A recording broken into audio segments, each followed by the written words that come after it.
For most teenagers, having the time or motivation to volunteer is a rare occurrence. Hi, Mr. Siddons. But for two students from Auckland's St Cuthbert's College, giving up their spare time has developed into something more than just a school requirement. As part of the Intergenerational Project, Jessie visits World War II veteran Mr Siddons once a week. It's all part of an initiative created by Anne Overton of Presbyterian Support Northern. It was an idea that I had about connecting the senior students of the school to our elderly Enliven clients, because there's a number of elderly people who are quite lonely. Some of them are bedridden, they don't get out and about much, and there's nothing nicer than a young person who was going to be able to come and just bring a little bit of joy into their lives. The project is now in its second year and has been very successful. Students are normally paired with an elderly client based on location. It's just by chance that these friendships blossom. And no, I thought it was a very, very good idea, actually. And it was a sort of a tryout to see how Jessie and I got on, and we clicked all right. So just we don't have many differences of opinion, but there are other odd things, I suppose, you know, because of the age difference, you know.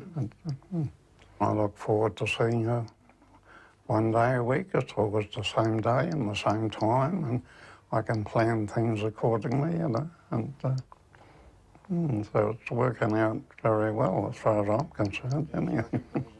I was a bit disappointed for a couple of weeks when she had a cold and she couldn't come. Some prisoners from For Jessie, it's been a great chance to learn about New Zealand history. When you are in history, you learn things and they're kind of abstract, but hearing them from a person who was there puts it into context for you, and it makes it kind of more interesting, because when you're learning about the World War II, instead of being a bunch of strangers, you kind of think, oh, well, Mr Siddons was there.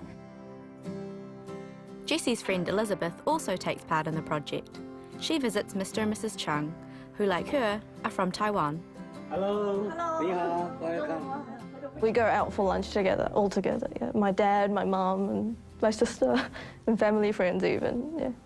It's like a growing community. After knowing Elizabeth for a short time, we are thankful and happy. We are from Taiwan, and it's nice for someone to visit us. A former ambassador in South Africa, Mr Chung always has many stories to share, as well as teaching Elizabeth about Taiwanese history and politics. I think it's very important just, yeah, to make this connection earlier on, because for me personally, I don't live in the same country as my grandparents to start with, so I kind of regret having that gap and then not being able to be as close with my grandparents.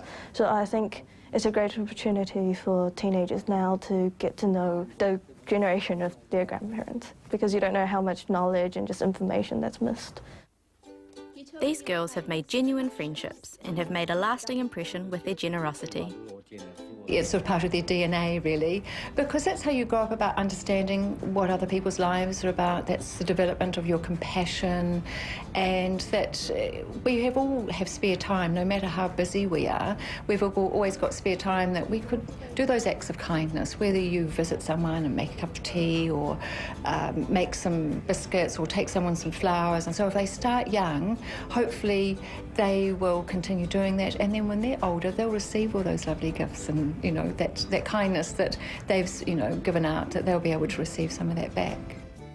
To get involved or to find out more about this project, visit northern.enliven.org.nz.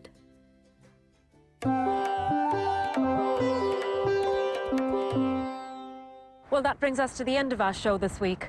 Sadly, next week will be our last ever Asia Downunder programme, and a new diversity show will take our place next year. So do join us next week when we look back at New Zealand's Asian community to see how it's changed over the past few years, as well as we reflect on Asia Downunder's past. See you next week at the same time.